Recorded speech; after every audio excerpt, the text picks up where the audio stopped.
Hello, everybody. Welcome to Phonogenics 101. We were supposed to do this podcast last week. However, Hurricane Ian hit an hour and a half south of me. Much love to all my friends down in Fort Myers, Punta Gorda, all the places down there that were hit really badly. The storm was supposed to hit us directly in Tampa, and it did not, but we did lose electricity for a few days. So thank you much to the YouTube subscribers and to the Patreon subscribers. Very much appreciated. And tonight we're going to talk about Fleetwood Mac's Tango in the Night album from 1987. I have some of my best buds here, the Fleetwood Mac Stevie Nicks crew. We got Jim, Roland, and Alicia, and some other people might stop in. So no need to do any introductions. Everyone knows us by now. We're iconic. So yeah, in the mid 80s, Stevie Nicks was riding high with her solo career. Wild Heart was awesome. To my 10-year-old mind, I loved rock a little because it was right in the midst of the 80s. So I didn't really know that anything was wrong with Stevie till I was older and looking back on it. But the only thing I knew at that time was I Can't Wait was on MTV all the time, and I loved it. It was very 80s. But then the rumors came out that Fleetwood Mac was getting back together.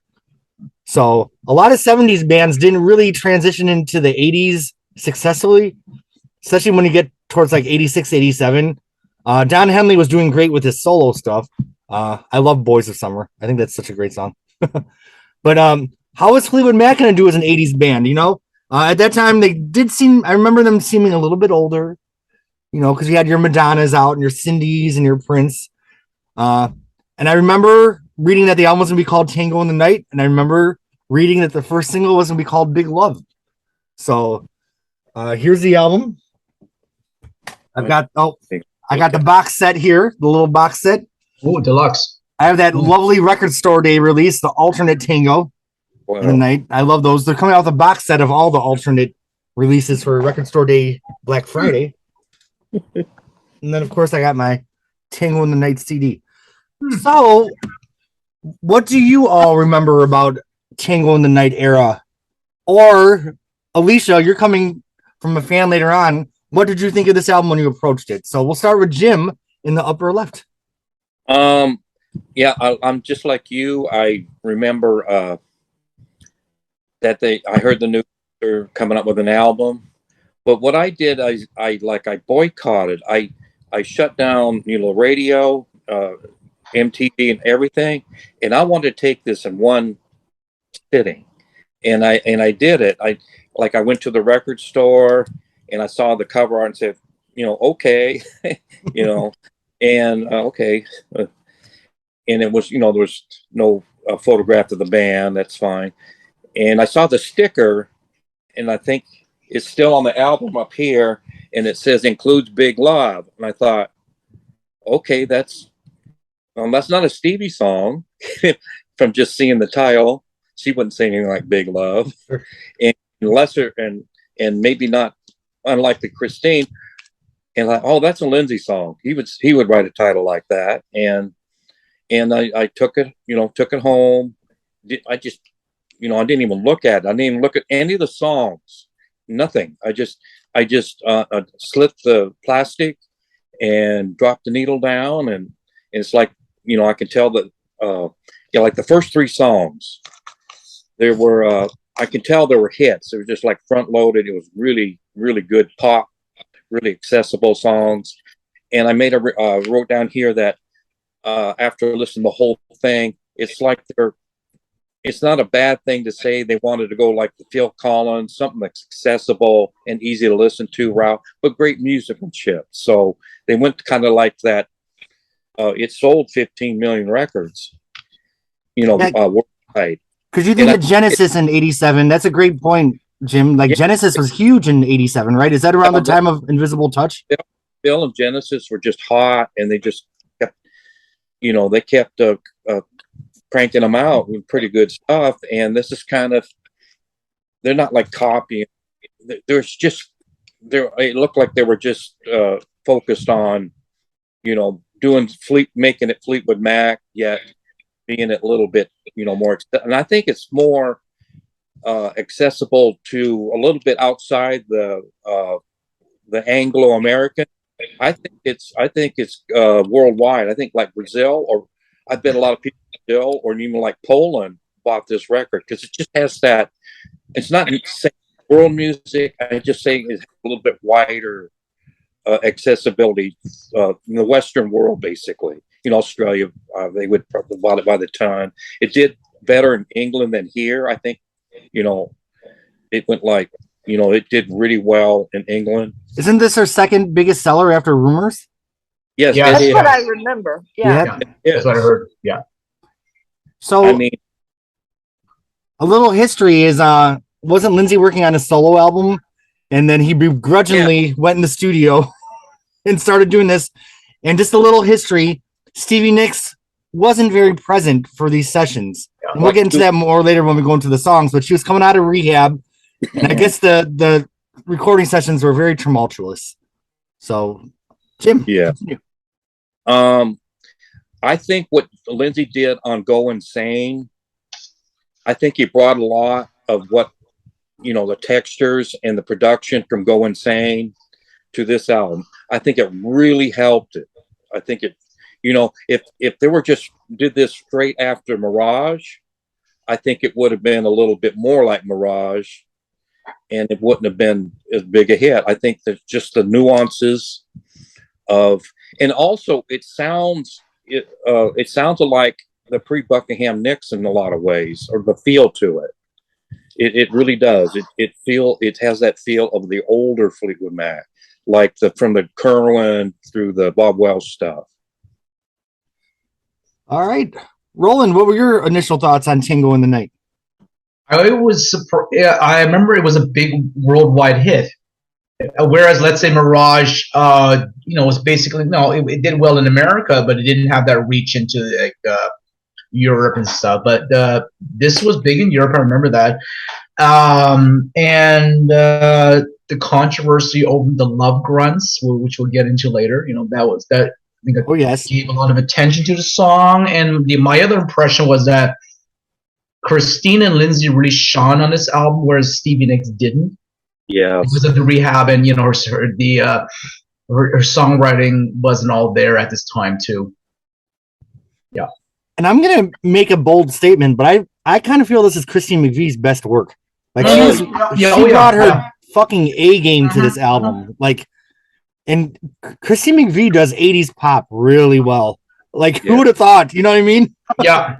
So she had a good writing partner, her husband at the time, Eddie Quintella, and I think the credits all have him as a co-writer. Yeah, I remember reading Mick's book, and he even said, like, when they first heard the Christine McVie demos for this album, they knew that she just was bringing some really gold to the table. So Alicia, now we'll get back to you, Jim. What did you think of Tango in the Night, approaching it as a fan that came later on? I just remember seeing the cover, and it's, besides Rumors, which everybody knows because everybody has seen that, but the cover really was appealing. It kind of drew me in, and it was it's really one of the few that I really put in and listened to a couple times a couple years back.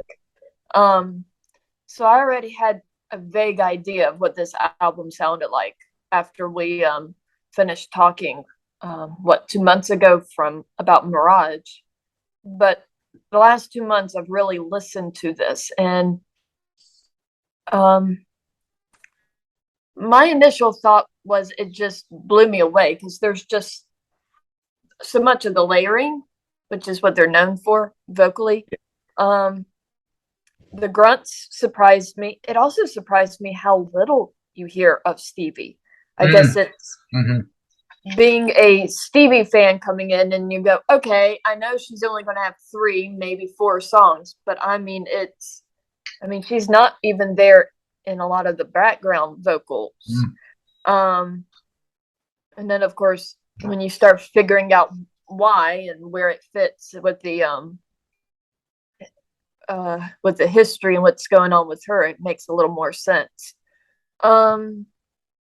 The other thing that surprised me was side A was really good, or I thought it was really, really good.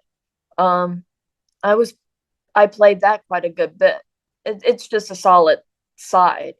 Like Jim said, the first 3 songs are just all hit material.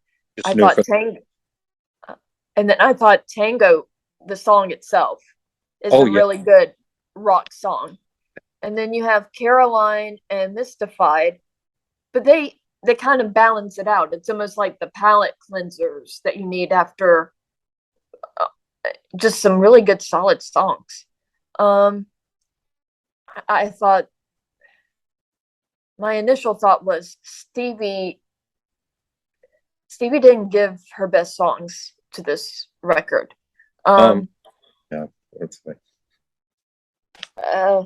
And the more I listened to it the last 2 months, I said, well, this is good, but this isn't. So for that initial, it was just, you could tell that this wasn't her best work. I think she was a little more preoccupied. So it's really interesting, I guess, for me, because I was more impressed with Lindsey and Christine. And I enjoy this record. Oh, it's such a fun listen. Like, it's such a good listen. Yeah. And this go around the last 2 months, I really got into You and I and Isn't It Midnight? And I Oh, went, yeah. holy smokes, they're fantastic. So good. I think I feel like we have to talk a little bit about Welcome to the Room, Sarah, because I sat there and I listened to it, and Stevie did a lot of different symbolism that she hasn't really done. Mhm. You know, Missionary stuck out with me, and I'll probably have to grab the lyrics because I don't have it in my head. But she did a couple other symbols that she hasn't really done. I thought there was a couple lyrics in there that I thought was really poignant as well. And then what was her other song? Will I see you again? Yeah, well, it's making me think in my head, what you baby? Yeah. Because she repeats that so many times. Baby, baby, baby. What's the matter, baby? What's the matter? Yeah. What's the matter, baby? But the verses in that song are solid. She sings them with a lot of sincerity. I just wish she had better chorus for that song. Right. But and I was trying to sit here and count Buckingham. I do think that Christine was the best songwriter for this record, but Buckingham brought quite a few fantastic songs. For sure. So I enjoyed it.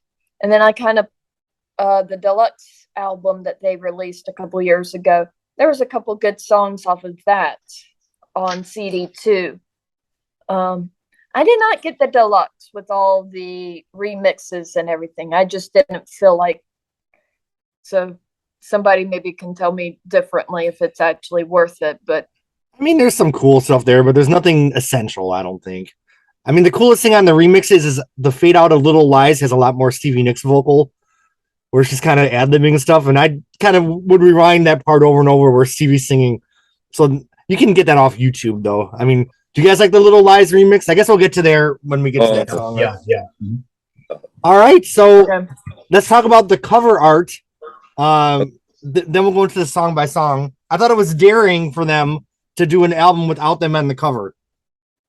Like Jim said, this reminds me of like a White Album Fleetwood Mac with like Mystery to Me with the weird painting on the cover. Yeah. And stuff like, I love the cover of Bare Trees and Future Games. I think those are wonderful album covers. So I put this kind of in that category. I read somewhere it's some artist did kind of things like that, but then there was this another artist that did this art here, and they chose that. So Henri Rousseau, he did like this kind of jungly kind of stuff. He's a French artist from the 1800s, so I think the guy was inspired. And inspired someone else, and they picked that. I think it was Lindsey's had it hang in his house.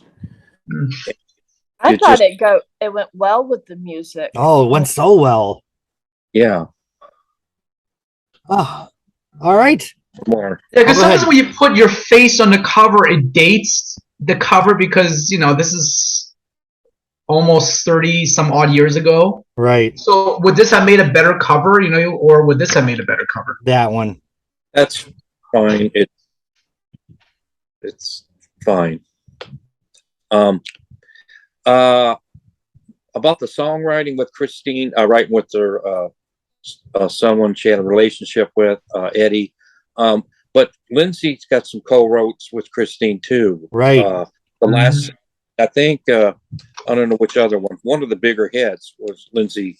It might have been just a little bit directing the music, or just try this, or Christine kind of came to a standstill on something, and Lindsey, I don't know if it was even lyrics, but they worked together on a lot of it. And it's almost like there's a little bit more interchanging with their songs. It's almost like they kind of bounce off each other really well. Which kind of predated what they do with Buckingham McVie all those years later, which is a great album. I love that album too. So yeah, Lindsey Buckingham always gets a lot of credit for the production he does with Fleetwood Mac, and I think this album, maybe more than any other besides Rumors, benefited from what Lindsey Buckingham brought. Jim, I think you're absolutely right. He brought kind of that 80s sheen that was from Go Insane. I like the Go Insane album. I think it's a great album. It's out there in some ways, but in the Law and Order album's really good. Yeah, I like that one too. All right, so I was surprised that the first single was a Lindsey Buckingham single because Stevie Nicks was the big draw at the time. But I do remember that Big Love was a huge hit. Yeah. Like, it was a successful single. And then they kept having hit after hit after hit. Yeah. So I was like, holy crap, Fleetwood Mac's back. So the first time I heard Big Love, I loved it. It has that signature kind of chainish guitar, but with an 80s sheen. And of course, I guess the definitive version of Big Love would be the one from The Dance where he's solo with the guitar, right? Where he's hooting and hollering and screaming. So he kind of reinvented the song as a live version later on. But I like the 80s version. And who wants to start talking about this one in the infamous Love Grunts? Roland, your hand is up. What I like to see is for Lindsey, if by himself or if they rejoin, who knows? To do Big Love as it was on the album, because he's kind of, it's the shows he does now, it's always this acoustic version of Big Love, which he's done years and years and years, and it's lost its kind of novelty. Okay, so it'd be nice to hear if he did it the way it was on the record. I think it sounds very much like a solo song because there's no Stevie Nicks backing vocals or Christine even, just Lindsey. So it could have gone on a solo record, which probably was the intention. Sure. And the video was cool, where they at near the end they just back up to the front, to the beginning again. It's like a rewind. I like Stevie doing her dress the whole time. Yes, and that ugly bubble hair of hers, the bubble hairstyle. Just doing the dress. I like her bubble hair from this era. Yeah, and it was. I remember the controversy about who's doing the Love Grunts. Is Stevie Nicks, and then it sounds like Stevie though. When Lindsey pitches his voice up, he does sound like Stevie. Even on Buckingham McVie, like it sounds like Stevie singing, even though she's not. And then he did all these interviews. No, just me and my computer things and stuff. Yeah, they definitely played into the Fleetwood Mac history or whatever with the grunts. I mean, that played into the whole Stevie Lindsey legendary thing. But it's a great song. I love it. I think I remember reading in Mixed Book that John McVie really struggled with the bass parts, but then a day came where everything just went in the pocket, and John McVie and Mick really hold this together. So it's cool to have that rhythm section like really work in an 80s context. I mean, this album's pretty 80s in the best way possible. I love it. And this song sorry, go ahead. I was gonna say it's interesting because they always felt like Mirage was a safe album. And this album, I don't think was as safe as Mirage. I really do feel like they tried out some new stuff on this album, but it was also commercial. So I feel like they were equally pushing themselves as much as being commercially accessible effortlessly, kind of like they did on Rumors. Like they're just being Fleetwood Mac, being awesome. I don't know. Okay, anyone else on Big Love? It's Tim. Yes, it has a lot of familiar songs you associate with this band, but a lot of newer. The updated, like the 80s, technology and stuff added to that. But there's a lot of, throughout this album, there's a lot of percussion, sharp percussion by Mick, the snares and like real drums, it's a real, it kind of like there's a lot of there's a lot of technology based stuff in this, but the drum and the bass is just back to the basics, and it really makes it, like the Phil Collins stuff. Phil is great, Phil Collins, and adds a lot of the modern things with it. Just a lot of layering and technical stuff, and that's what that's what the 80s were. There was a lot of old sounds with a lot of new technology. That's kind of what the good 80s was. A lot of people from the 70s didn't do well in the 80s. Like Joni Mitchell, I like her 80s stuff, but it was not successful. Yeah. Carly Simon, I guess, came back with Coming Around Again. But Fleetwood Mac's one of the bands that really stayed in the top 10. And this great guitar work, just superb. And like someone said, the ooh and ahs was Lindsey doing the whole thing. And the song itself, there was a Lindsey interview where he said he was looking out for love. Like he had a jaded what love has done for him. And that's kind of what he was saying. And then, like within a few years, he got married and started having a family. Just soon after this was done. In that video, it's like at the, most of it's like all backing up, and at the end when the music, the tempo picks up, and they run it backwards, and that, like when you said like Stevie's dress, and it was almost, I don't know if it was intentional or not. She was doing it like, and then when they ran it backwards, it was like wild. That was double time. Yeah, she's like when it just at that moment they just started reversing that dress. That was wild. What a great comeback single, right? Yeah, I mean the video is terrific. It sold it too. It's a great video with a great song will sell the whole thing. The band, the album. Because it was a while. It was, it was 5 years. Yep. And a lot of people probably didn't hear this band, and it helped sell the band again. And that was a time you really needed videos to sell songs. Yeah. The MTV thing. So, Alicia, what do you think of Big Love? I was impressed. I mean, the grunts, definitely the first time hearing it, you sit there and go, wow, and start trying to pick it out, of course. Listening to it so many years later, you can find the answer fairly quickly if you look online. Sure. But that stuck out. But the guitar work was just fantastic. And it's interesting how he's saying the house up on the hill, kind of the lyrics. It made it sound like he was going through a lot of questioning. Somebody said jaded love. So he's definitely in turmoil here. Like you can hear the darkness. Yes. Which is kind of a theme for Fleetwood Mac. You listen to the lyrics and it's dark material or sad songs, but then it's all in upbeat tempos, or mostly upbeat, I guess. Right. I really like the song. And I think it's a good opener.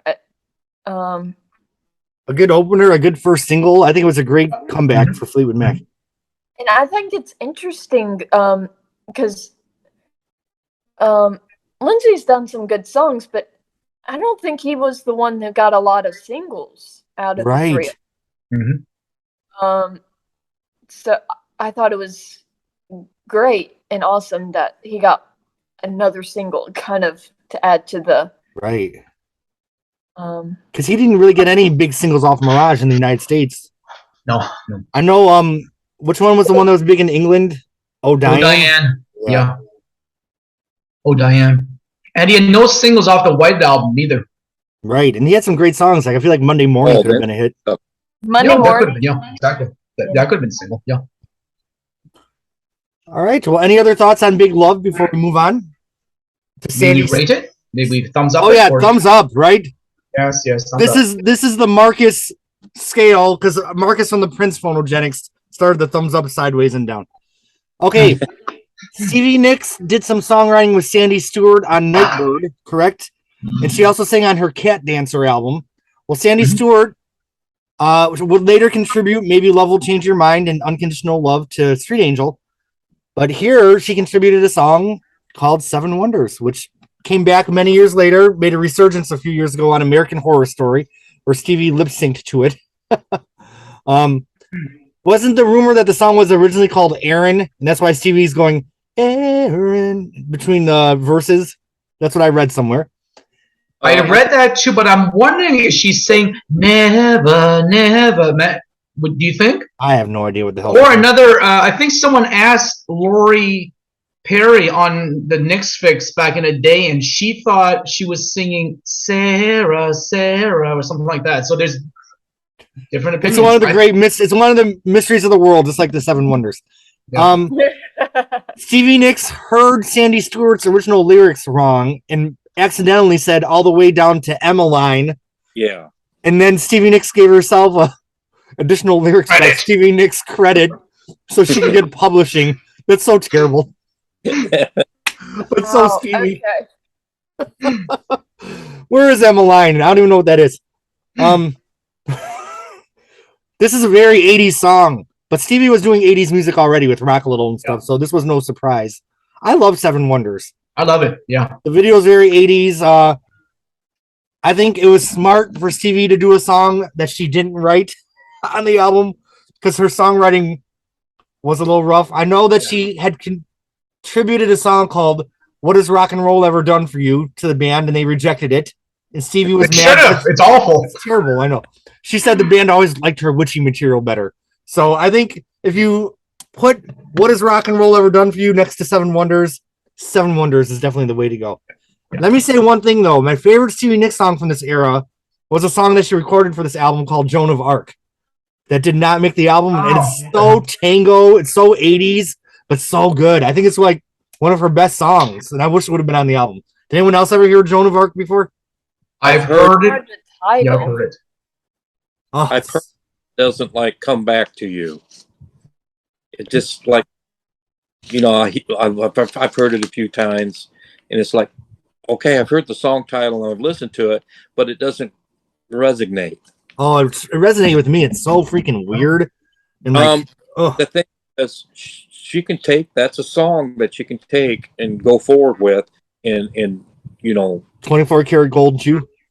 Yeah, like that stuff. Yes, but the thing about Joan of Arc is I like that 80s. It was so tango 80s production with the weird synthesizers and shit. Okay, Alicia, back to Seven Wonders. I'm sorry, you guys. Seven Wonders. Alicia, your hand was up. Oh no, that was me going. Fingers crossed. Yes, you were talking about. I even think she mentioned Joan of Arc in an interview. I don't know if it was she was talking about it during the reissue of this album that it wasn't ready to come out yet. So, Stevie, if you're watching, one of my favorite songs. Okay, Jim. Yes, I'm not. When I first heard it, I'm not a real big fan of the vocals themselves on Seven Wonders. Yeah, Seven Wonders. I think her voice is really strained, but you know, she's going through a lot and stuff. And watching the video and watching the vocals with that, it kind of, you know, oh, it's okay. And there's a lot of places where she fails to enunciate an end of a word.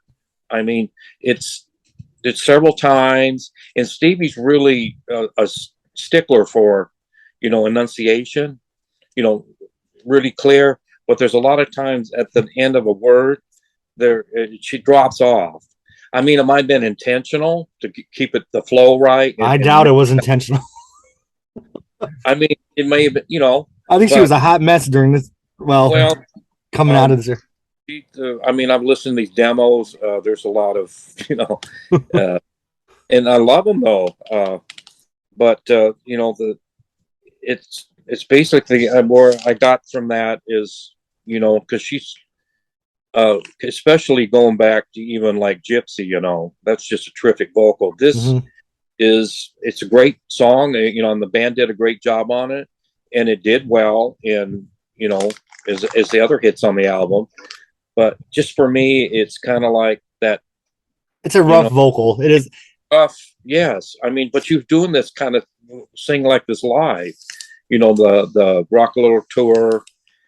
Let me see if I can do my best impersonation of Stevie Nicks 86, 87. Yeah.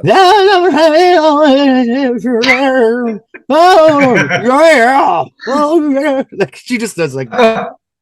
There's a lot of vibrato. a lot of vibrato.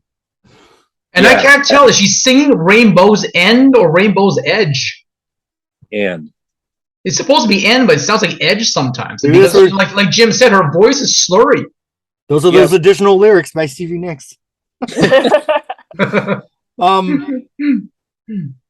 Oh crap! I was going to say something. Oh well, I lost it. I think Sandy Stewart really saved Stevie's behind with this song. I mean, we would have the other two, which are mediocre to not good. We'll get there. Right? Joan Bar, who knows? But this was a hit single for her. It was top 20. So yeah, the video is great. And American Horror Story used it, and it gave it a little bump again. Right, and they put it in a tour, right? Was it on the? Yeah, it was. Yeah, on the tour. So you never thought you'd hear Seven Wonders live again. You know what I mean? So that was cool. Yeah, she credited the TV show for bringing it back to the set. I remember what I was going to say. Didn't Lindsey Buckingham say in interviews that Stevie's vocals were so bad that he had to have her do like 20 takes, and he copied and pasted little bits from each take to kind of create a vocal?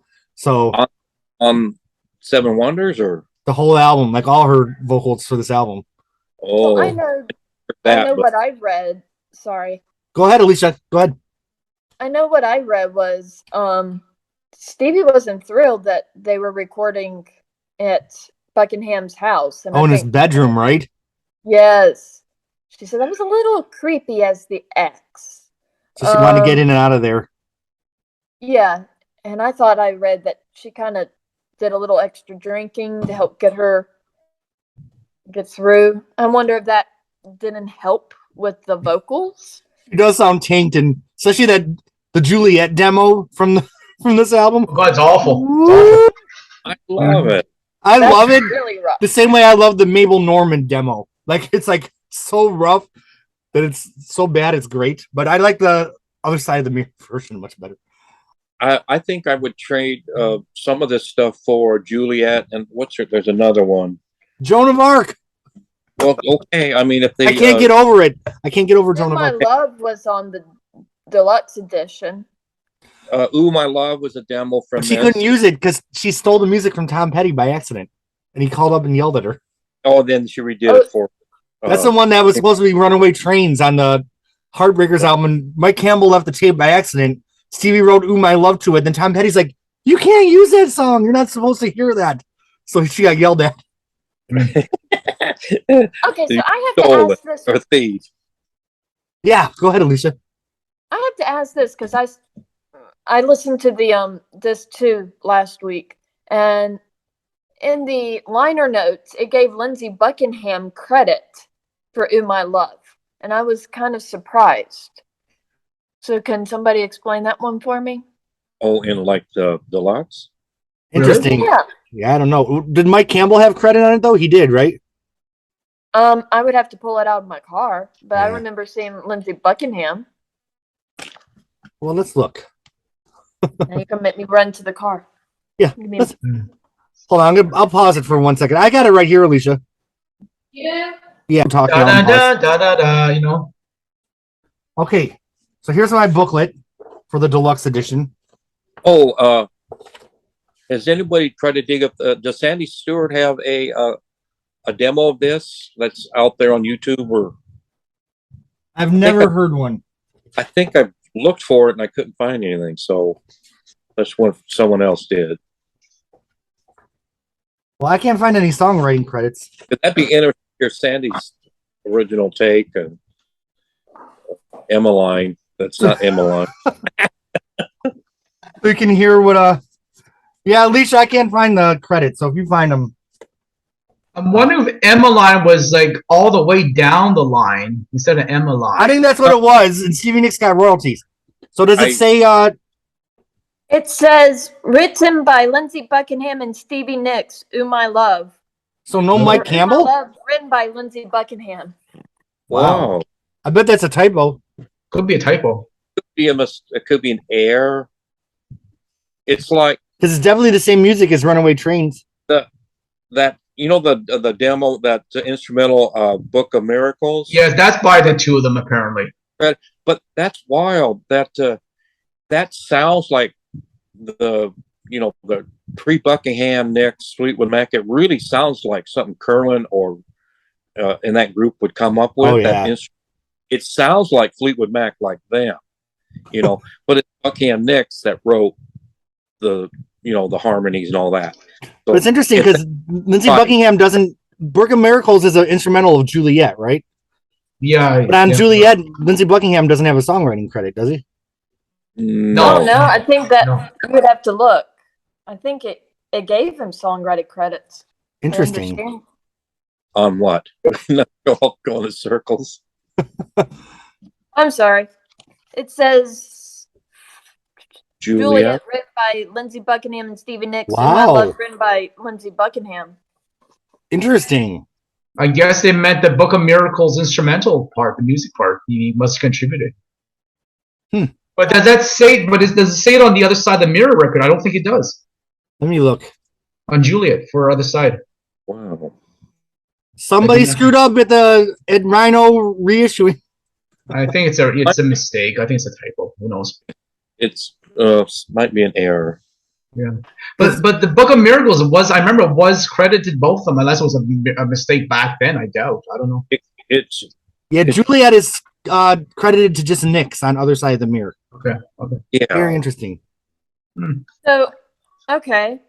So then what did the Book of Miracles actually become? Did they ever use that instrumental? Yeah, for anything? it's the instrumental for Juliet. It's the same music. Interesting. And the Right? lyrics. Let's pause and listen to it. Do you guys want to? This could be added. Okay, so just to catch everyone up to speed, we listened to Book of Miracles, we listened to Juliet, and then we listened to the Joan of Arc demo. So we've decided that Book of Miracles is just Juliet, the instrumental. And Alicia, you have something to say. Yeah. Well, Roland was starting to talk, and that Joan of Arc is dark. It's kind of like Space Needle. In a way. Yeah. Yeah. At least the mood. Okay. And it had kind of that like Sisters of the Moon. Yeah, it's like the- dark Stevie, but the 80s version. So it's like, oh, Yeah. I love it. Oh. That's still pretty full. But it also had Missionary or was that Juliet? It's like she must have had a different, some different symbolism she used a lot. During this era. Yeah. All right. Well, shall we move on to the actual album? Because we're going into the demos and B-sides. You know what? Since we're on the B-sides, though, Stevie Nicks' weirdest song from this era was Joan of Arc. What about Ricky by Christy McVie? Oh, yeah. Did you hear that one? Oh, it's so weird, you guys. Like, I can't believe that's a Christy McVie song. It's not great, but it's almost like Kim Carnes-ish. I don't know. It's weird. Okay. Go ahead, Alicia. I thought it was Lindsey that sung the song. No, it's Christy McVie. Really weird. Wow, it sounds very Lindsey-esque from that time. Jim, is it Christy McVie or Lindsey that sings Ricky? I think it's okay. Okay, I apologize to the Phonogenics listener, but we're just having so much fun. We're just going off on a tangent. We went and listened to the B-side, Ricky, and we are divided. You think the fight between Joe Biden and Trump was bad? We are divided over who's singing the lead on Ricky, because I think it's McVie, and you guys say it's Lindsey, right? It's Lindsey. Christine may have a line here or there, but it's definitely Lindsey in the bulk. It's a song to a man from a woman, and that's Lindsey's gender fluid, which is I'm into that because he was kind of hot during this era. I'll be Ricky. Jim, do you think it's Ricky or who do you think it's, Buckingham or McVie singing Ricky? I think it's Christine. Oh, so we're divided half and half. Okay. Hey, a lot of this stuff, a lot of these demos and cast-offs, and a lot of Lindsey, these would have worked on those 80s movies and the soundtrack. Right. Especially in the background of a scene, they can, because there's a lot of an 80s sound to it. They were throwing a lot of things in the air, And a lot of that was they went deep 80s on a lot of that stuff. Really then, deep 80s. Yeah, I mean, it's cool. Yeah. But a lot of it could have been on soundtracks. Kind of like Battle of the Dragon. Oh, that was such a lost song in that movie. That was an odd song for them to put on the soundtrack. Yeah. I'm looking at the YouTube comments under Ricky to see yeah. Oh, it says on here it is Christine, but it's magical how their three voices sound together. Then it says it's actually Christine and Lindsey. I've never heard Christine sing like this before, but I love it. It sounds more like Lindsey, but I'll take your word that it's Christine. I think it's her enunciation. Christine has a unique voice too. And yeah, she's got that. I think, all right. Well, great, real tight harmonies too. Speaking of runaway trains, that's our discussion here. We need to get back on track. Yes. Seven Wonders. I give it a thumbs up. Stevie Nicks' vocals, thumbs down. But I like the song. Well, I mean, I think her vocals work for it's this part of the song. charm of it, right? Mm-hmm. Yeah. It's probably on what she's going through more than. Consider how her voice sound during this era. It was used well in this song. Yes, it was. And there's no that that kind of slurring and growling. Would you want to hear Seven Wonders in the Wild Heart voice? I actually wouldn't. I think it works in the Tango voice. I can't imagine it with like. I can't imagine Belladonna era Stevie singing Seven Wonders. No. So thumbs up. I kind of equate Stevie. Okay, so I'm gonna change my mind and say thumbs up to her voice. You can't have a drum machine without Stevie Nicks' 85 to 87 voice. Okay, we made it to track 3 on the album. Christine McVie's first proper song on the album, Everywhere. Oh my gosh, it just came back as a viral video a couple years ago.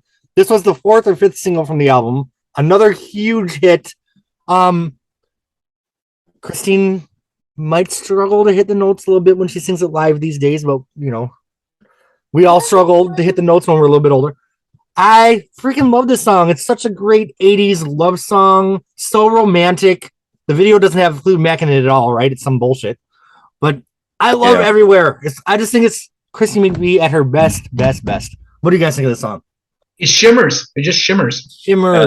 Yeah.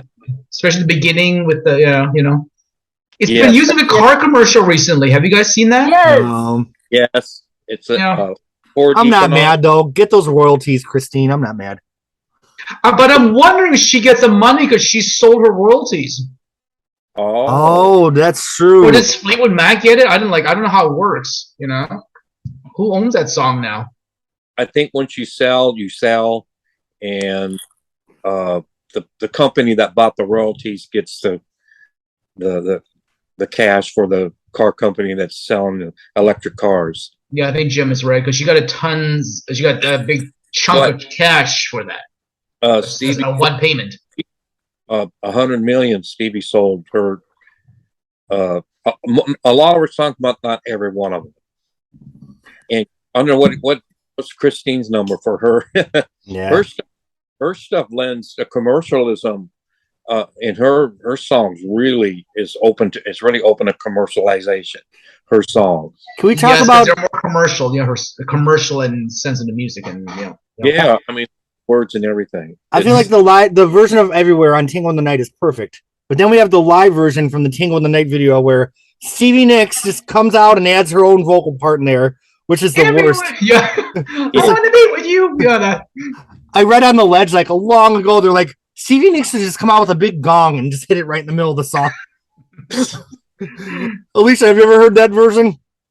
No, it was on my thing to watch, but I haven't gotten the song unnecessarily. So we just watched the live version of Everywhere from the Tango in the Night live video, and Stevie doing her own impromptu vocals. I'm like Aretha Franklin says about Nicki Minaj. I'm gonna pass on that one. I do love Christine playing the maracas on Everywhere, but I want to be with you. Nope. No. So Everywhere. Are we all shell-shocked by Stevie's vocals? We can't even talk. Alicia. Well, I mean, I can talk. It's just surprising, but I remember hearing, and this was years ago, that Lindsey almost had to prompt Stevie certain times through their Do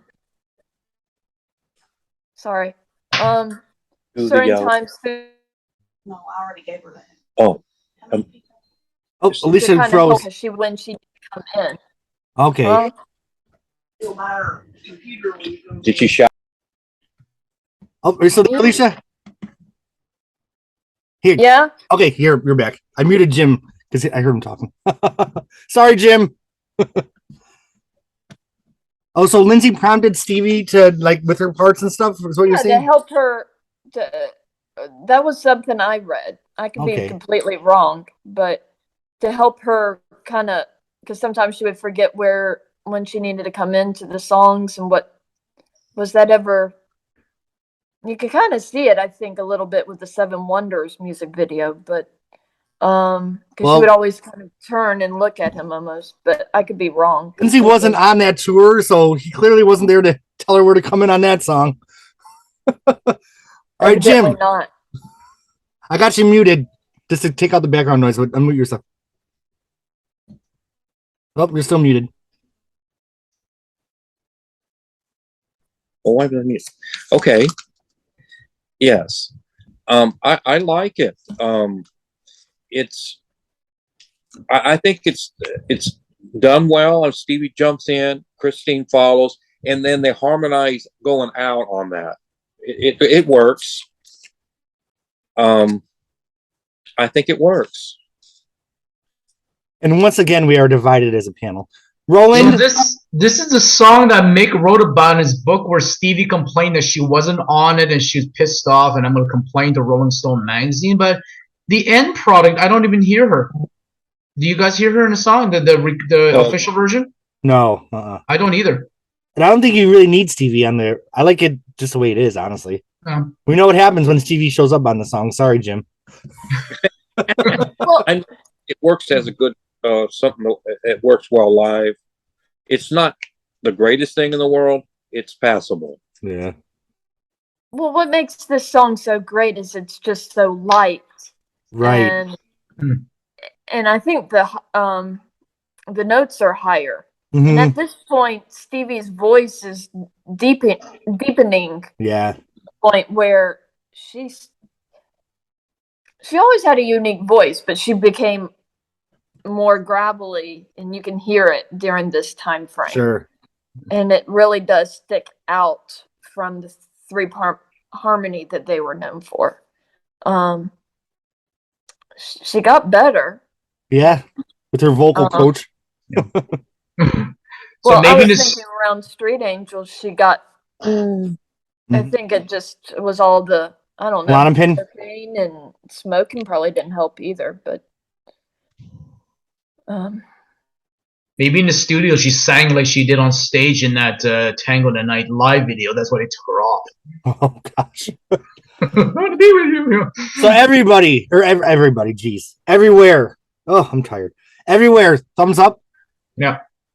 People like it when they play it in that shimmering beginnings plays. People just like, the applause goes up. People recognize it and like it. Go ahead, Jim. Yes, I'm going to give a little run through of this. Yes, the Shimmering is something I actually wrote down, and pure Fleetwood Mac, just a wonderful Christine love song. Totally believable. It's like this part was written really quick. Oh yeah. And it's a timeless track. That's why they're using it in commercials. And Christine's keyboard work is terrific. Yeah. It's Fleetwood Mac, that keyboard sound, that classic, even back like in Hypnotize, that keyboard work of hers. It's a very captivating song, and for some reason, I've gone to a few shows. It's the most viewed of my YouTube videos by far. Aww. Somehow it got a little viral this year. After 7 years after it was recorded, it got slightly viral. It's got about 34,000 views. I feel like Christine McVie is Fleetwood Mac's secret weapon. I really do. Like she doesn't get all the fanfare, but she brought the hits. She really brought the hits, and they're they're good songs. They are commercial, but they're real. They're not fluff. Well, they are No, a tiny bit, but in a most sincere way possible, which makes you I love mean them. the sincerity of it all, Yeah. and that's what makes a good. That's what resonates. If it resonates with people, it must be true or real, or Yeah. and it lasts. It goes forward. All right.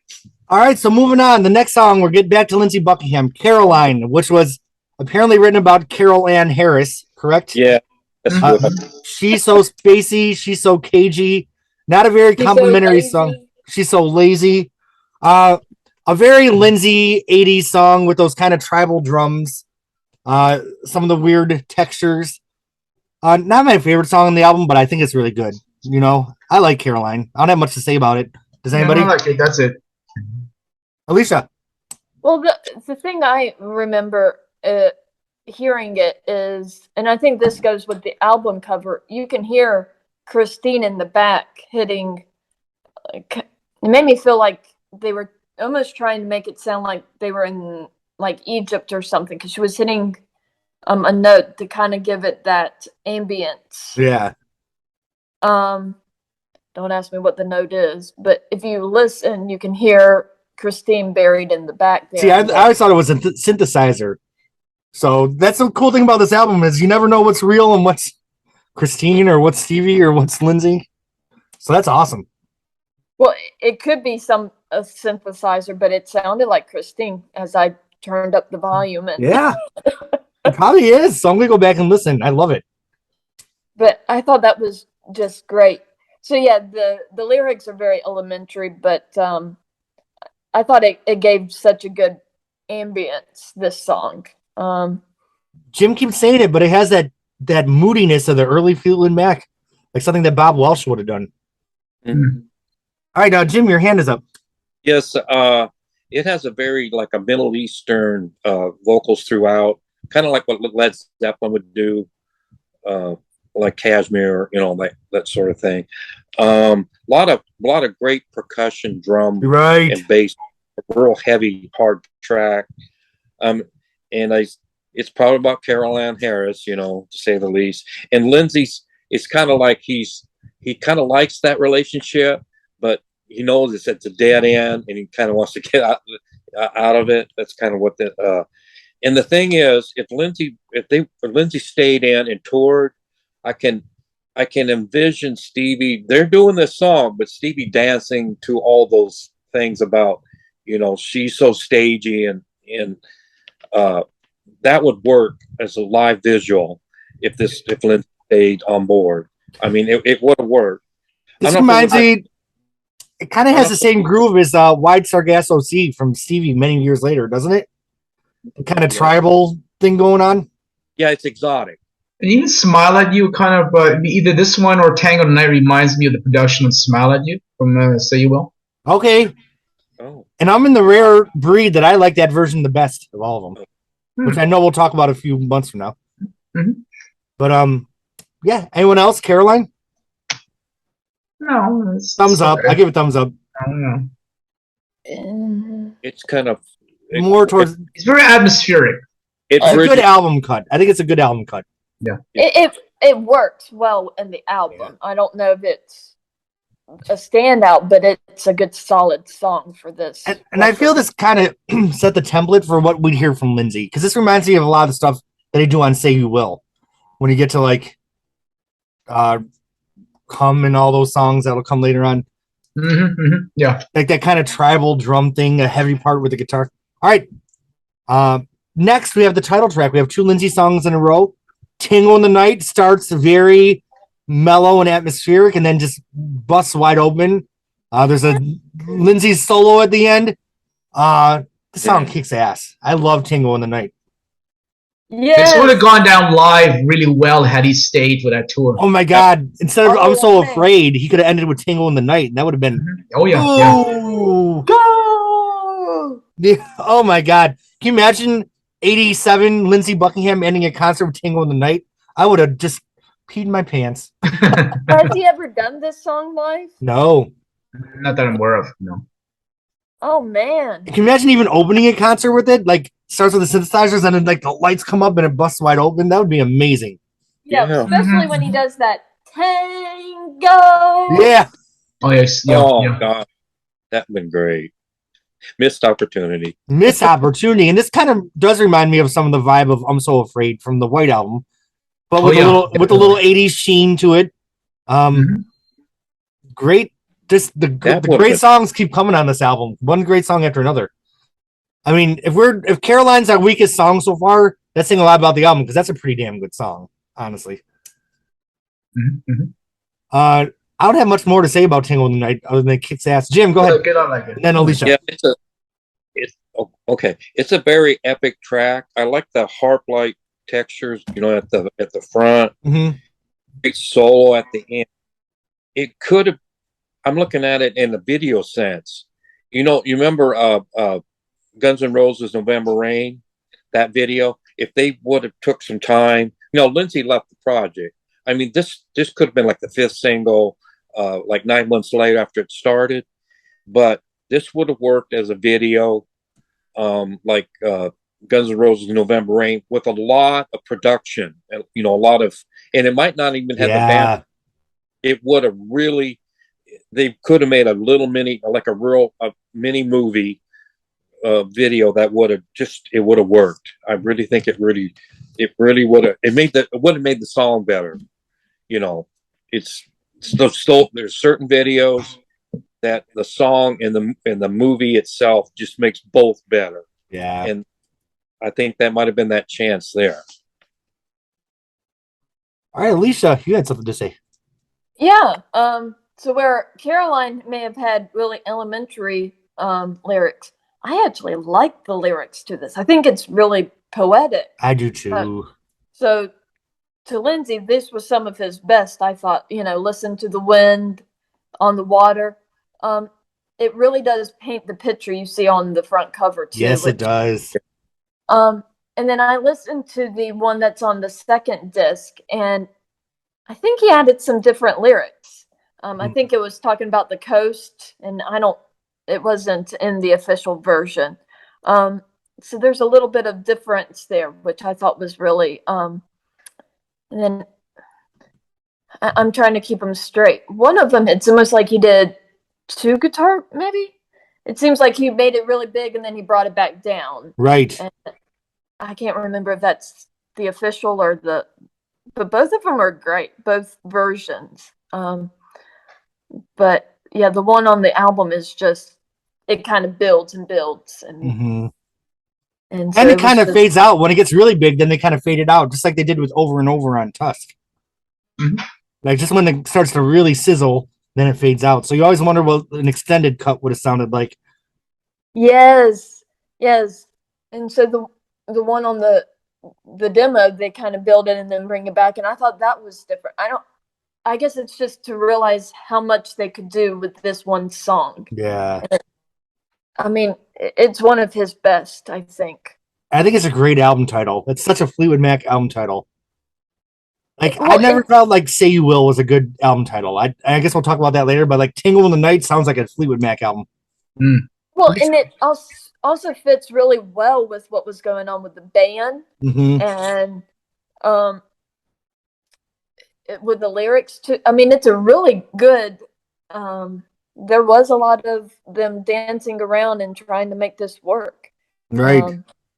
So it's fantastic. It worked on many levels for him. All right. Tango in the Night. Thumbs up, everybody. Yeah. All right. We're down to the last song on side 1, which was a Chrissy McVie song, Mystified. Another very airy, light, but I love it. I love the harmonies. It's kind of got a little bit of an 80s feel also, but I think it's a great album track. It wouldn't have been a single. Was this a collaboration with Christine and Lindsey? Yes, it is. Probably. Yes. Okay. Jim, you got something to say? Yes, I can't hear you very well. I might have to reconnect. Okay. Perfect. Very beautiful, very sweet song. Just starts so nicely. Where it starts off, pretty baby. It just starts off so sweetly. Oh, hold on. I got it. and you have some of those mirage-y kind of Yeah. harmonies in the background. And they whisper mystified sometimes. You know, it sounds very mystifying. It's No very Stevie pretty. in there. I don't really hear Stevie in there. I don't think she's there again either. Alicia, we're gonna say Like- something. Well, I like this song. It's a nice. After Tango, this is kind of the song you sit down and you kind of catch your breath. You exhale a little bit, like. Yeah. And it's a nice, beautiful little song. I mean, I wouldn't say it's one of the best songs off the record, but it's a nice song. It kind of, there's good album tracks, and this is one of them. And it gives you, and it's sincere, and the vocals are good, and I like it. I mean, it's kind of that puppy love sort of music. Yeah. So One of my favorites from this record. And if you all remember, it was a controversial thing to say, but I didn't love a couple of Christine songs on Mirage, like Only Over You and Wish You Were Here. And, you know, I love her stuff on Tango. Yeah. That one? Yeah, I'll pass on that one too. Hold on. So, well, Christine has some really great songs off of this record. she was on fire here. She was on fire. And Here's back. Welcome back. Jim, do you have anything to say about Mystified before we hit the halfway point? Mystified, yes. At like the first listen, I thought it was kind of, you know, boring, you know, kind of like maybe one of the weaker songs. And then when she said, you know, the light that shines around you, it blinds my eyes. There is a magic surrounds you. Tell me where your secret lies. That kind of, you know, brought on how I feel about Stevie Nicks. Okay. I mean, for real. I mean, and I'm not lying. It's you know, it just hit me, you know. The word magic, and then the words before that, it's kind of like mystified, kind of goes together, and that's just on the first listen, you know. And I was listening to a lot of the older Fleetwood Mac, you know, before this album came out, like, you know, the stuff from the Welsh eras and the Kerwins and stuff. So I knew it was I thought it was kind of like one of those songs, you know, like, you know, but when she picks up in her voice, and it's like sincere, and that emotion, you know, came to me. So that's on that first. It's really great. It's like the old Fleetwood Mac. I feel some of Lindsey's like guitar that's really low in the mix does remind me of something from like Heroes Are Hard to Find or Penguin. Just like that very atmospheric, like way in the background. I love those early albums. Don't threaten me with a good time, because I'm ready to discuss them someday if you guys want to. Well, Mystified, thumbs up? Definitely. I'll give it 2 thumbs up. 2 thumbs up. Do you guys, okay, do you want to take a break before we go into side 2, or go right into it? Yes, please. Okay, let's take a 5 minute. Well, friends, we are back with side 2 of Tingling the Night. I have my Fleetwood Mac buddies here.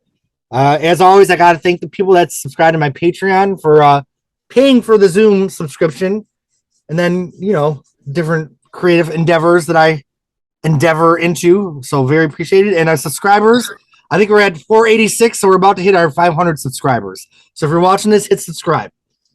Okay, we're talking about Tingling the Night. So far, we've almost given all the songs either a thumbs up or kind of a sideways, but mostly thumbs up. This so far is a well-loved album. And I anticipate that side 2 is going to start off with a strong thumbs up from all of us. Because Little Lies is just one of the best Christine McVie songs of all time. And unlike Stevie Nicks' little interjection in the live version of Everywhere, Stevie Nicks' vocals on the chorus of Little Lies is iconic. yes. yes. I have a question for everyone on this panel. When you're in the car and Little Lies comes on, whose part do you sing during the chorus? Because I'm a Stevie boy. Tell me lies. I do the Stevie boy. Tell me lies. You're Lindsey, Alicia? Or I tend to go towards the Stevie. you're the Stevie? Okay. I'll be the Stevie Nicks too. You guys are all we all hit the Stevie part. Tell me lies. Please, everyone, track down the 12-inch version of Little Lies because there's a lot of Stevie Nicks. Well, not a lot, but there's some Stevie Nicks that's ad-libbed at the end. That's just fantastic. Yeah. Wonderful. And Christine McVie, I can't say enough how much she brought her A game to this album. Everywhere And they're all on this song. Yeah, they're all on this song. Is this the first time that they're all? I mean, I guess on Seven Wonders they're all there, but yeah, this is Fleetwood Mac at its best. So Jim, take it away. Yeah. You're talking about Stevie's. Is it on the deluxe on Little Lies, or is it somewhere else? The 12-inch. Oh, the 12-inch. Yeah. Okay. I might look that up. Might be on YouTube. Of course. Have you guys? Who here has heard the 12-inch with Stevie's extra vocals? Not me. Oh well. So we just listened to the last 20 seconds of the Little Lies extended version where Stevie takes it away and does her own things. I actually have goosebumps. I think it's the best thing Stevie Nicks did during the Tango Night era. Jim, go ahead and talk. Yes, that music at the end, that's a good club dance thing. Oh my God, so good. Yeah, I was just bebopping over here. Yeah. Could have played the original all the way through, but that end would lend itself to a good club dance work. That would have been a mix. Leave those vocals in there. Yeah, that's good. Oh, aren't Stevie's vocals just amazing at that end? Oh yeah. Yes. Oh, I love it. I love Fleetwood Mac. It would have been good for like a mega mix, where they overlap it. So right. And loop it. They could have worked that thing and made a good club mix of some sort. Yeah. Imagine if they did the song like this live. Oh my God. They just let go. It's a jam at the end, Stevie Nicks ad-libbing. Oh, there's so many missed opportunities. Yeah. But there was one time, because I have the Little Lies remix. It's on some CD single, like randomly. It might even be something from Time where they put like the Little Lies stuff on CD single before. That's where you had to get it before the Tango reissue. But I remember I would listen to the Stevie Nicks part at the end over and over because I just loved it so much. And I think the person that remixed it did a lot. I can't remember who it was. It might have been Francis Caror, whatever, the guy that did all the Rhythmics remixes. I can't pronounce the last name. Alicia. Okay, so let's get this straight. Maybe so. This sounds like a good remix to get that was off of the Super Deluxe. Is there any of the others that was worthwhile, or is it just Nothing else really stood out to me. I feel like Little Lies remix is the kind of like the shining diamond of all like the 12-inch stuff. Wasn't there like a Family Man extended version that I didn't really care about? Well, Family Man is a good song. But I do have some questions. Yeah, we're about to get there, right? Why is it on the record for me? That's my question.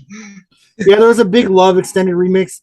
There's nothing that's bad. It's all good, and especially if you just want to hear some longer versions of the songs. But to me, Little Lies extended was just one of the best things from this era.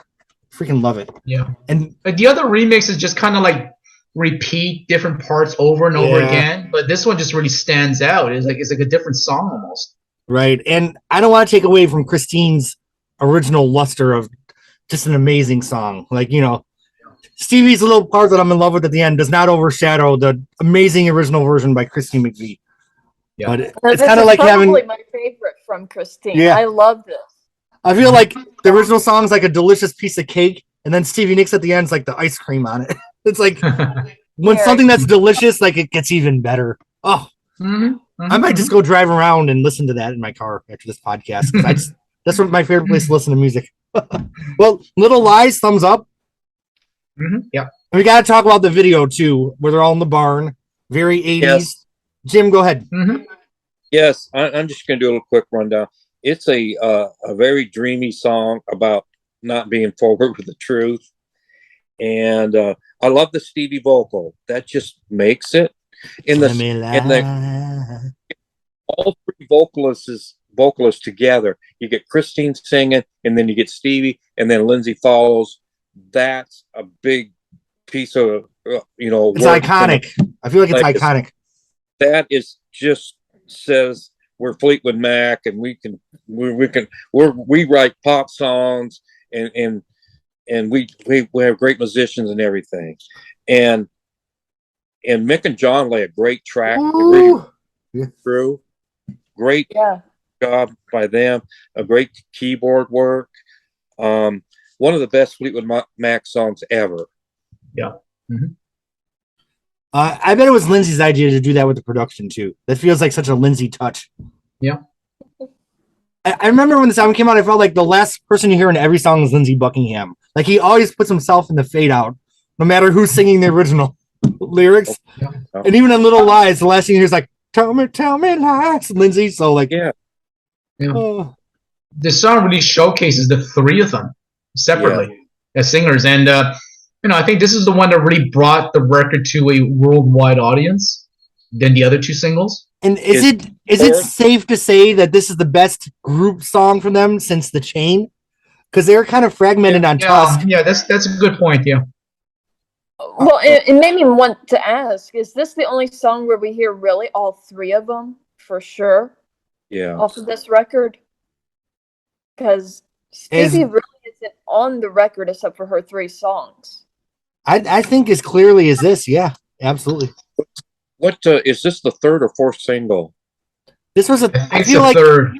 I feel like Big Love, Seven Wonders, Little Lies, and then Everywhere, and then Family Man, which was not a hit, really. Yeah, that's right. That's correct. Family Man. Yeah, anything else? It's two thumbs up and then a foot. Like, yeah, 2 thumbs up and a foot. Mm-hmm. That's Okay, I am what I am, and I am what I am, what I am, what I am. I'm a family man. This is probably my least favorite song on the album. Mother, Father, I was wondering where Sister would come in, but you never hear that. The Sisters over with the Sisters of the Moon. Now, Family Man's my least favorite song on the album, but I still don't hate it. Like I don't skip it. It doesn't get on my nerves enough where I had to get out of my chair. It's just, I don't know. That's all I'm gonna say. What do you got? I give it a sideways.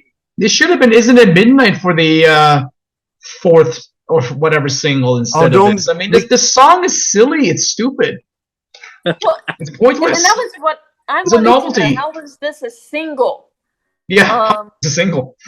Well, they probably didn't want to give Christine 3 singles from the same album, and then Stevie 1 and Lindsey 1, because they're all egomaniacs.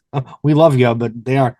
But we can't even start to talk about "Isn't It Midnight" because I love that song so much that we won't even talk about Family Man if we start. Yeah. Oh, Jim. I mean, or Lisa. Yeah. The next question I had for the next question I had for this song was, where did Lindsey get the idea to write about a family man? I mean, let me put it this way. Like, I could see him writing this song after he got married and had kids and made more. So maybe it was a reject. Maybe it was a reject from the National Lampoon's Vacation songwriting sessions. I just totally made that up. I made that up, but it would make sense. Yeah. That's the I only wish way you put Ricky instead. With Christine singing. Jim. Yes, I can see the old blues fandom of Fleetwood Mac just rolling their eyes to this, just because this is such a departure from like Peter Green. It's the other side.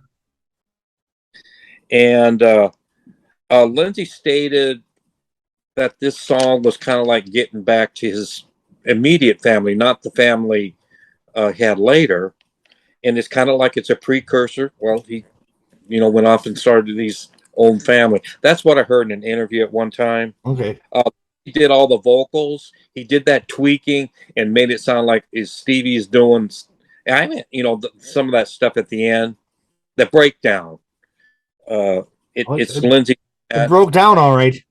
Yeah, and in that Family Man where he really altered his voice, to me it sounds like Barney Rubble from the Flintstones. It sounds like Barney Rubble guest appearance in a Fleetwood Mac album. When I first heard it, it said, "Well, ain't that Barney Rubble? Come on, Lindsey, it's kind of hell." And it's like I think Stevie's taking a little, or Lindsey's taking a poke at Stevie that she's not there because she can dumb that vocal run there, and I think Lindsey, poking a little fun at her, and it sounds like her. And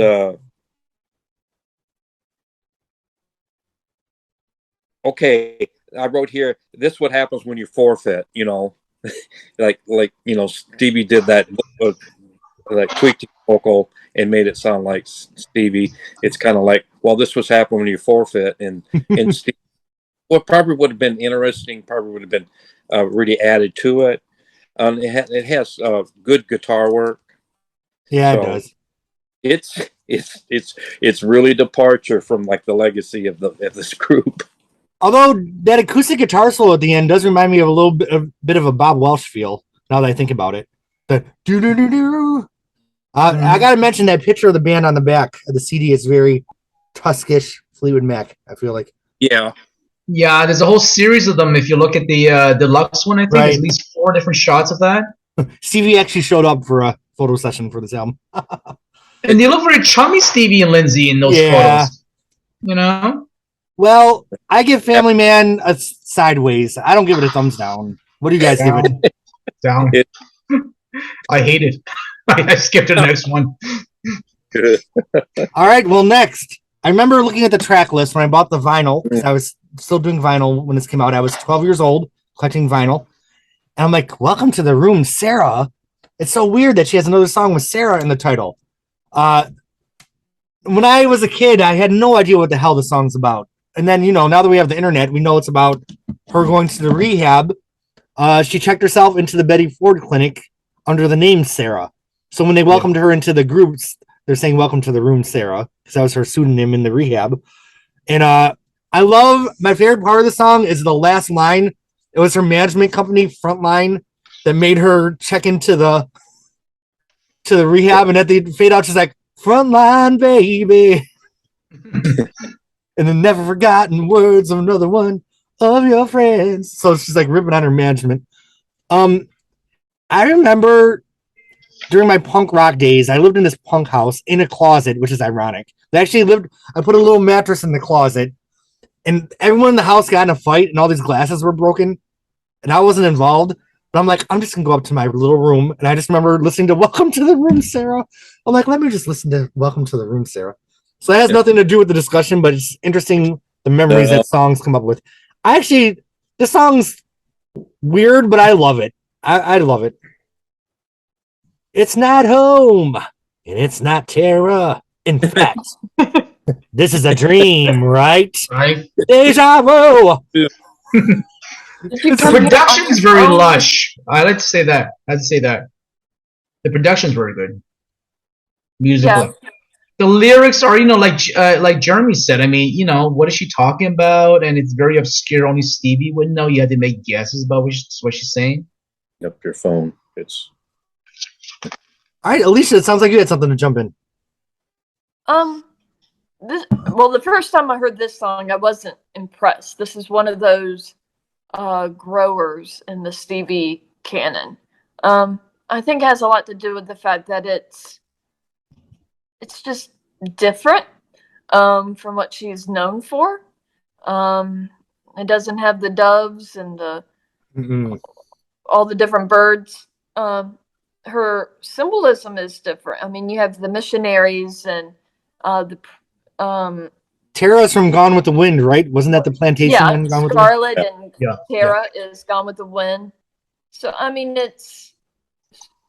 she's going back to the house symbolism.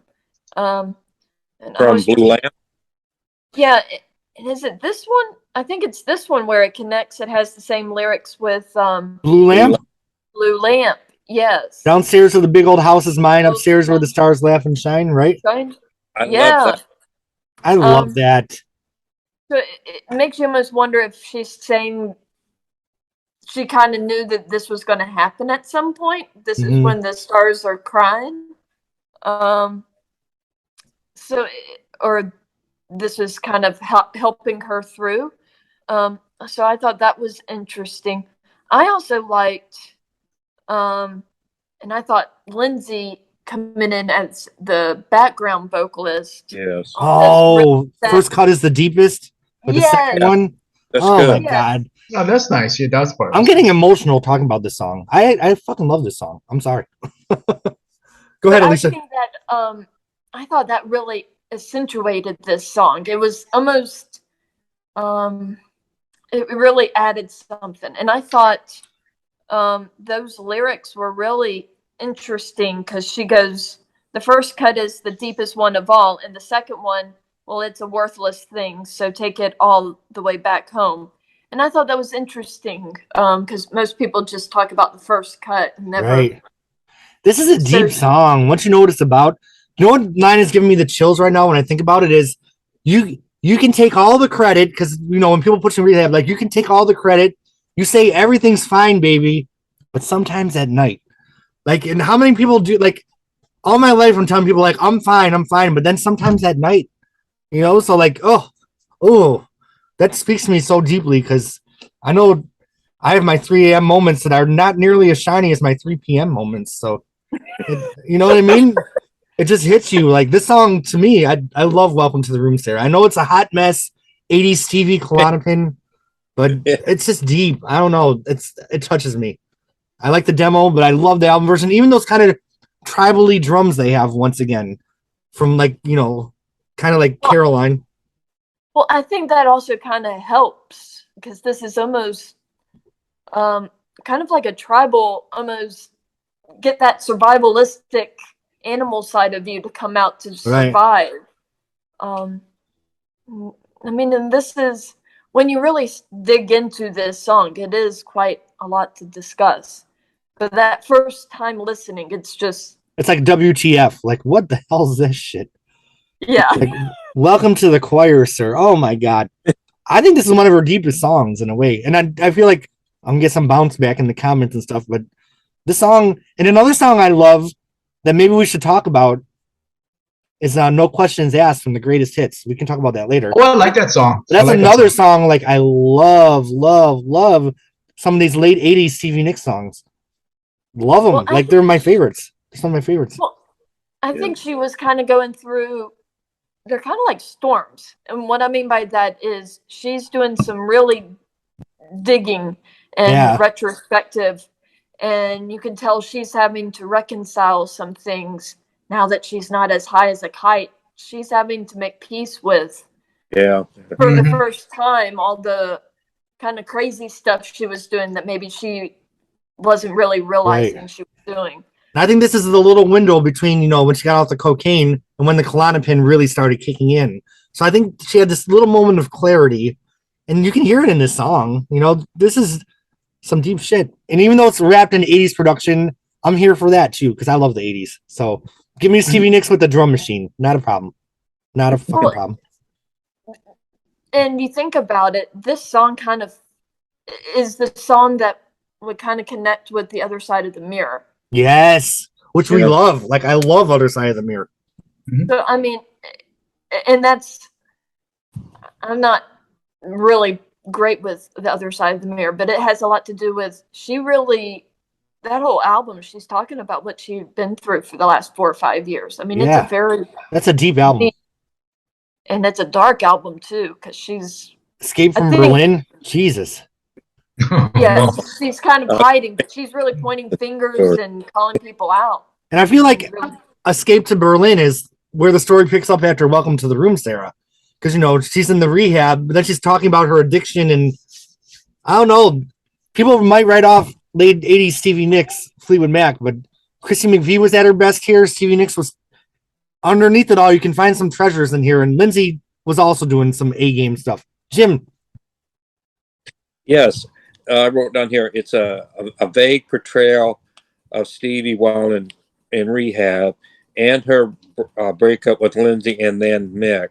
It's kind of like hanging up that phone as you cease to exist. That might have been. Oh my God, that line. When you hang up the phone, will you cease to? I'm triggered a little bit because it's a deep damn line. When you hang up the phone, will you cease to exist? How many times have you hung up the phone, never talk to someone again? And then they pass away or you know what? Hot take. Welcome to the Room, Sarah, is in my fucking top 10 favorite Stevie Nicks songs. And I don't give a fuck. Go ahead, Jim. Yes, it's an interlude song, that really doesn't go up or down musically. It just kind of it's a bridge to and I love the help with Lindsey and Christine. They add to this. It really helps fill out the song. It's not a single by any stretch. No. But it is Stevie being Stevie, and I appreciate that. But I want Stevie to be competitive with her peers. You know, like Heart was released stuff, and it's like, well, this ain't going to go on the radio. It's it's out of by it's her in her own truth. A lot of rambling, a lot of pieces together. I feel it's kind of the straight back of the album a little bit. Like it's not a hit. Oh, and her name was her pseudonym or name given, the name they gave or she gave to when she had rehab was Sarah Anderson.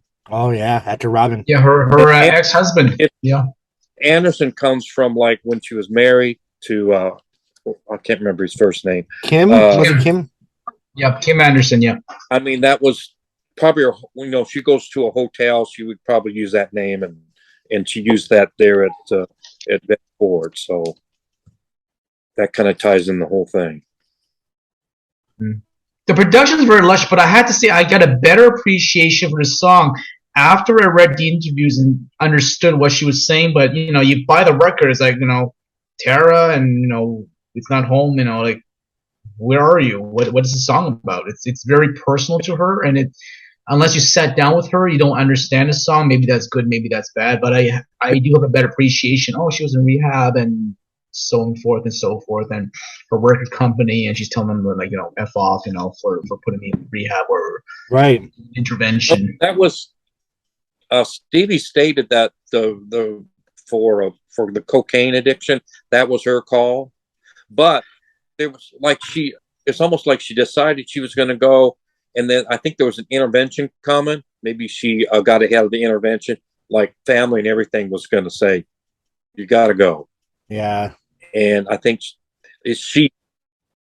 I mean, it could have been different stories, what she says. Oh, I went, but then the other stories that she was forced into by her family was an intervention. Who knows? Maybe it's a bit of both.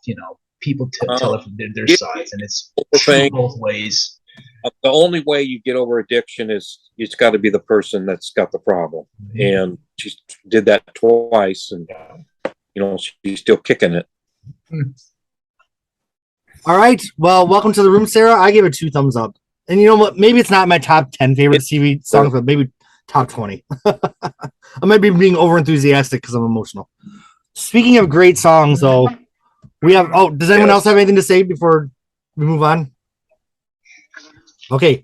Speaking of great songs, Christy McVie gives us one more top-notch banger. Isn't It Midnight is just as good as Everywhere in Little Lies, if you ask me. It's one of Christine's rockin' songs. It should have been a single. I think it did get some radio play, even though it wasn't a single. And they have the alternate mix of it on the Chain box set. Christy McVie, this is a rockin' song.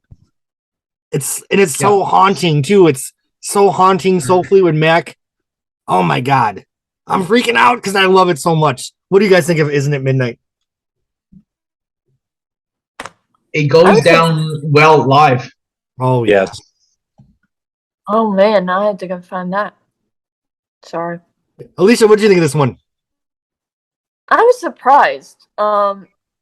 When I first listened to this was kind of one of those songs that blew me away because it's not what I expected from Christine. Right. And Lindsey's guitar solo is fantastic too. So it took me a couple listens to really get to all the words. I think it's just she's really kind of sputtering them out, but it's a great song. And then the face of a pretty girl, after I hear it is stuck in my head for. And once again, Lindsey's the last person you hear, even though it's a Christine song. Face of a pretty girl. He always makes himself the last person you hear in every song on this album.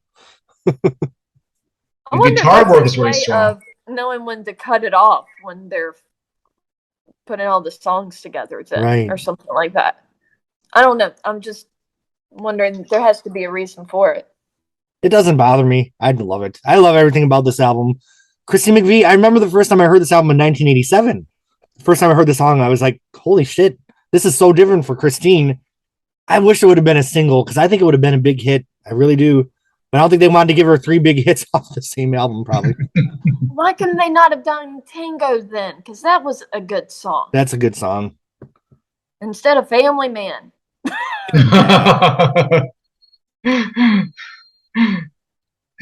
All right, Jim, what's your notes on Isn't It Midnight? It's a really good up-tempo rocker, terrific live, and it's terrific with Rick Vito and Billy Burnett. They pick great. They really finish it off well. I love the Lindsey's vocals, "Face of a Pretty Girl," all throughout. Terrific. I love it. Yeah. Wonderful, very exotic, very romantic or very seductive, and an excellent deep track. You guys got a pretty good argument having it as a single. But I like that it's not too, Jim. I love that it's our song. And like Chris, she really brought some great stuff to the project. And the one thing, she brought all of her stuff, pretty much everything she brought to the project went on the record. There ain't much left over on like the deluxe. There ain't much of her stuff. Ricky is like, if that's her, is about the only thing. She hit like 4 home runs in this little game called Tango. And let's talk about Mick Fleetwood and John McVie, how they just propel the rhythm of the song. You know what I mean? Yeah. And to me, it just feels like a dark night on the coastline, a romantic night. It's kind of a little angst, but a little mysterious. I don't know. I think this could have been more of a release as a single in Europe. I think this is kind of more like maybe the Germans would have loved it. And Christine was always wearing those like hats, and I feel like I could just see her wearing that hat she was wearing during this era. I give it 2 thumbs up, though. 2 thumbs up for Isn't It Midnight? Oh, it's great. Yeah, It's so, very strong song. it's All right. Well, we are transitioning to our last 2 songs on the album. Speaking of strong songs, cannot be done with the next one. We've lost some momentum. Listen at it, baby. Oh, baby. Oh, oh, oh. And who's the last person you hear in the song when it fades out? Yeah. When I see you again. Lindsey. He's the last one you hear in every song. Well, he actually adds something to the song, bless his heart. Bless his heart. Lindsey, you tried the best you could. She's walking down the hall, so we're back in the hallway with Stevie. This song gets a lot of maligned, or whatever the word is, from the fans. A lot of people really hate the song, and I do think it's pretty bad. I'm not here to defend it. I don't think it's that great. I'm not. I mean, the chorus is the same line 6 times. What's the matter, baby? That's a chorus. Lazy, it's lazy, and it's just bad. And Stevie would take us back into the walking down the hallway when we get to Affairs of the Heart on Behind the Mask on the next album. But I mean, the only part I like is when Lindsey and Stevie kind of go back and forth. When I see you again, when I see you. That's kind of nice. But the rest of the song, it's just all. It sounds like her typical, so to speak, quiet song, which sounds like another one of her quiet songs. Right. But this one's bad. Alicia. All right. So the first time I listened through Tango in the Night a couple years ago, this is hearing Welcome to the Room, Sarah, and then this song, and I went, holy crap, what the heck did you could just see how bad. But listening over the last 2 months, really having to listen to this over and over again, I realized how the verses on this song are actually very sincere. I wonder if she was going through, this is kind of part of that reconciling. Right. I'm wondering if she would see certain people again. And she sings it with a lot of sincerity. Yeah. Well, will I see you? Will we be the same? I guess she's realizing, now that the drugs aren't there, all the Will it be over? Yeah. the partying, the fun, how you continue friendships when she knows she can't be in that environment, or she'll. Mm. You're making So me I mean, appreciate this song a little bit, Alicia. so I mean, and it's interesting that she has Buckingham going back and forth because that really does play up to that whole. I feel like you have in the fan group, and you probably had it more than now. But will they get back together? Will they not? This and that, and them doing that, it's almost like helps feed that rumor, um, making kind of peace with it. How do you face a lover? I mean, you can take Right. this in different levels here. The problem I have with this song is that chorus. Yeah. I wish somebody could have told her, go back and write a better chorus. Yes. Of course, I don't know if at this time if she would have said, well, you wouldn't say that to Bob Dylan, but but I mean, I think the verses are very, it kind of gives you an idea. And so that I'm at this point, somewhere up here. It's not one of her best songs, but it's one of those songs like I found in Street Angel, where this is a song I would love to see her go back to and see if she can correct. Right. And so there's some good here. It's just, I think she didn't ever finish it. You know how they have candy bars? Whatchamacallits? I feel like we need the What's the Matter, Baby candy bar. Jim, your hand is up. Yes, it's a very touching song. It's quite sad, actually. I love Lindsey's vocals at the end. I think it saves her. Oh, and they're so sorrowful. Like there's so much sadness in his voice at the end. Mm-hmm. I think I'm a little emotional because it's been hell in Florida last week. So the emotional parts of this song, give me the chills. On the fade out, that vocal ain't terribly loud. It's right, and it's kind of like it's in the background. It's like it's very tender and sincere. It's really effective. And the dream says, "I want you," and the dream is gone, and she stays up all night on end. At least there's a dream. That is very pitiful. I mean, that's just, oh man, and the stairs at the stairs line, it's kind of like the Clonopins talking. Oh, stairs at the stairs, yeah. Not her best moment. I think that's probably was alleged that, they just jumped all over that, staring at the stairs.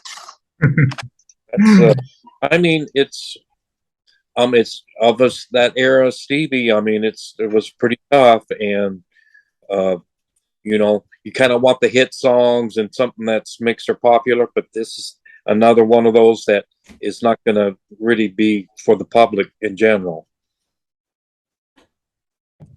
Alicia kind of gave some context to the lyrics and where Stevie was in her journey, and I can appreciate that. So I don't think I'm going to give this one a thumbs down. You know what?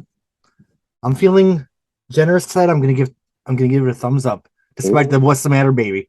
We brought it to life. What do you guys give it? Baby. Okay, maybe sideways. I'm thinking of the baby. Yeah. For me, there's too much What's the Matter, Baby. Okay. I think it stares at the stairs. I'm going to have to give it a sideways. Okay. All right. We are down to the last song. Part one of the song was a B-side to a single. But You and I, part two, is the peppy collaboration with Chrissy McVie and Lindsey Buckingham, right? But Lindsey sings it. I think this is the perfect upbeat ending to the album. Mirage ended with, what was it? Wish You Were Here? Wish You Were Here, yeah. Which was such a slow song. Yeah, but I love that Tango ended with a little sprightly bop. Blood that's skipping, bouncing along. We have all the 80s, the little tinkly keyboards, the Lindsey vocals, some guitar. I'm here for it. What do you guys think of You and I Part 2 or 1? Part 1's also a little, kind of a I cute like little both song. parts. I like both I like Part both parts. parts. one reminded me of like Mystified or Yes. Caroline, with a lot of sparkle symbols sort of thing. But this reminded me more of like Monday Morning. Okay. Kind of like a That kind of thing. picking sort of bluegrass, almost not bluegrass, but folk bluegrass sort of song. And I thought the best line out of this one that made me go ooh was, "Oh, the phantoms crawl out of the night, hoping tomorrow will never come for Right. you and I." I went, ooh, ooh. Tango in the night, indeed. Oh, I don't have a lot to say about the song. Jim, do you have notes on this one? Yes. It's a very uplifting song. Especially musically. I read a critic said it was only sleigh bells away from being a holiday or Christmas song. It's kind of that that's a very holiday feel to it, and it in a way if you guys know what Mannheim Steamroller is, they did a lot of holiday music. Oh, sure. Yeah. It's kind of like their work. Christine and Lindsey wrote this, and there's a bit of sense of denial about the future written into the lyrics, and not wanting that sun to come up and shine the light on all the troubles. Right. So is this the last release song of the classic 5 lineup of Fleetwood Mac? Because I know some of the box sets had like bonus tracks and stuff. Yeah. And when I heard this in the album ended, I felt kind of a bit of a sadness, like, wow, are they going to even make another one? And they never did as this ensemble. I lied though, because we have the new tracks on the dance. Sweet Girl, Temporary One, and Bleed to Love Her was the 5. I mean, it's what they added. Was that 3 songs they added? And then we have the My Little Demon, so I guess the 4 songs. That one, yeah. But I mean, as a solid album project, this was it. Yeah. Unless by some miracle, Oh, it's never gonna happen, and that breaks my damn heart. I would give anything for another Fleetwood Mac album. Some of it's a bit physical now. I mean, I heard a bit of a Christine interview. She sounds pretty elderly now. She said her back hurts a lot. John's sick. Yeah, I mean, they could do it. I mean, Johnny Cash did it on the very end of his life. It was great. I mean, it's just about getting. Yeah. Everybody decide. Some people are in that we've been with a long time. It's about the end for them, and they rap together and they do it. I mean, Blondie's been touring without Chris Stein. Like, he still does the studio stuff, but they have a session musician for the road. So if John couldn't be on the road, maybe he could be on the album if they did an album, which would be awesome. I just love Fleetwood Mac so much. Well, it's great material. I mean, the 3 of them really knew how to pull different things out of each other to really make them good. And if they don't want to do a full album, they could at least do 6 to 8 songs, kind of like an extended EP. Right. Like extended play, but with Christine added. I mean, the old, like the 70s albums were only like 42 minutes long. Right. I mean, each do 3 and they're good. And, they may rally on the fact that they're not going to be, there's some members that may not be around too much longer. Yeah. Oh, I hate to think of that. I wish Buckingham McVie would have been a Fleetwood Mac album, but I love it how it is.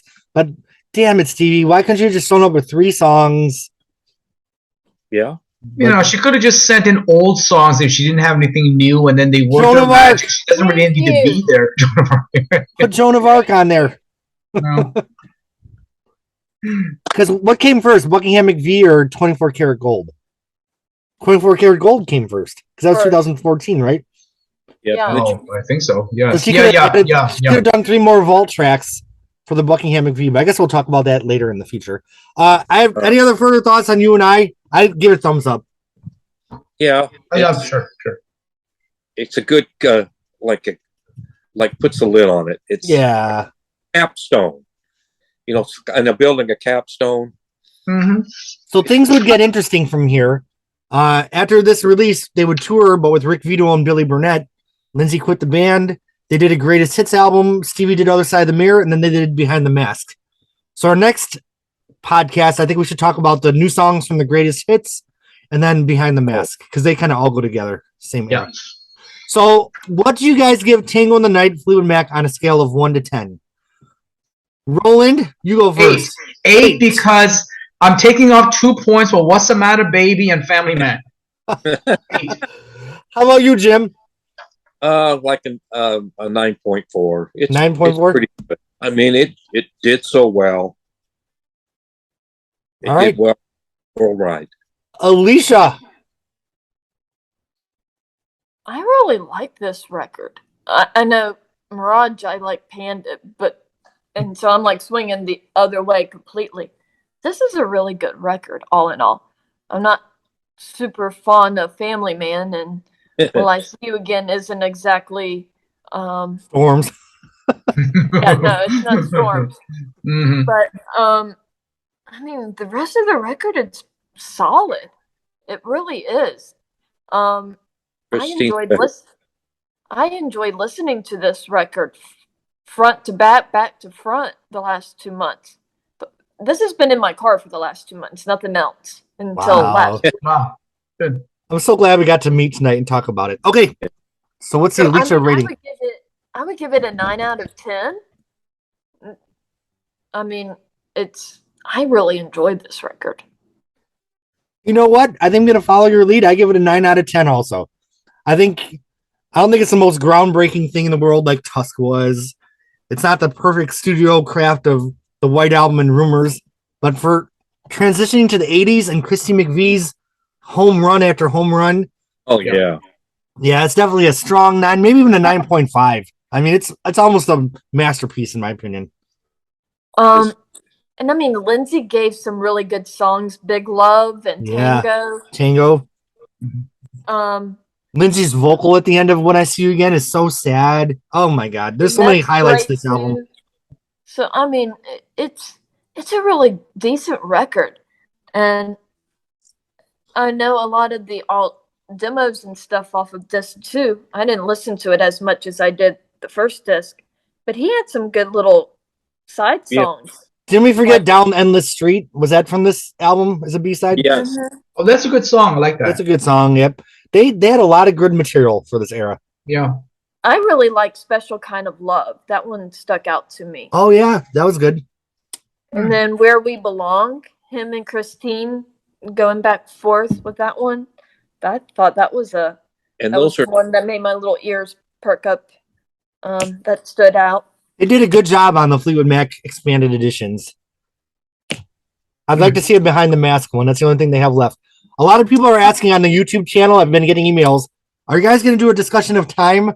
And unless someone wants to Venmo me $100, if someone Venmos me $100, I'll do a discussion of time. Otherwise, I have no time because I never listened to that damn album. Jim. Yeah, we might do time at the end, just and make it kind of like a comedy skit or something. I don't know. To do 5 minutes and talk about it, go around the room. Everything's under the bridge, and then let's do time and just. I don't think it's a bad album. It's just that it's as a Fleetwood Mac album, you know, you compare. You cannot help but compare. See, I've tried to at least pick out the Christine songs and listen to them, and even those grab me. They're kind of blind, to be quite honest. I think there's some good Christine work. You know, her voice just keeps going on and on. You know, through everything, and I think her vocals are really good yet. There, Alicia. Sorry, Jim. Yeah, and the songwriting's still pretty good. I think there's pass on that one. Is it I Do? Is the name of one of her songs I really like. Yep. And you know what, Jim? I don't. I've never heard Time, so I'd have to pull it and go find a copy. It's kind of a restudy and looking at it, and gosh, Nope. I'd rather go talk about future games and bare trees if we're going to talk about something. If you saw the last Fleetwood Mac tour, they actually pulled a song from Starting Time over. as a final song at the concert. yeah, that's a good song, and they did it live.